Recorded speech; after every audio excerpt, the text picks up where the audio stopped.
तो दोस्तों आज की वीडियो में आपको बताऊंगा कि आप भी कुछ इस तरीके से महादेव एआई फोटो एडिटिंग कैसे कर सकते हैं, वो भी दोस्तों एक सिंपल ट्रिक्स में। तो दोस्तों उसके लिए यहाँ पर आपको अपने चैट जीपीटी को ओपन करना है। चैट जीपीटी ओपन करने के बाद दोस्तों यहाँ प्लस वाला आइकन पर क्लिक करके फोटो वाले आइकन पर क्लिक करके गैलरी से आप अपनी इमेज को सेलेक्ट कर लीजिएगा। तो दोस्तों यहाँ से मैं अपनी इमेज को सेलेक्ट कर ले रहा हूँ।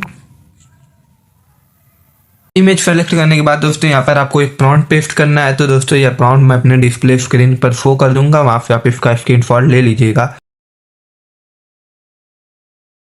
तो दोस्तों यहाँ पर मैं अपने प्रॉम्प्ट को पेस्ट कर दिया। अब दोस्तों इसे हम सेंड कर देंगे।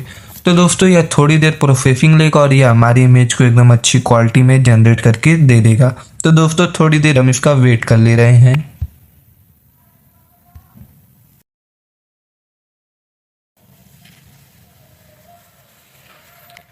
तो दोस्तों यहाँ पर देख सकते हैं कि हमारा इमेज एकदम अच्छी क्वालिटी में जनरेट हो चुका है। अब दोस्तों इसे डाउनलोड करने के लिए यहाँ पर आपको अपनी इमेज पर क्लिक करना है, ऊपर डाउनलोड वाले आइकन पर क्लिक कर दीजिएगा। तो दोस्तों ये इमेज हमारी एकदम अच्छी क्वालिटी में जनरेट हो जाएगी।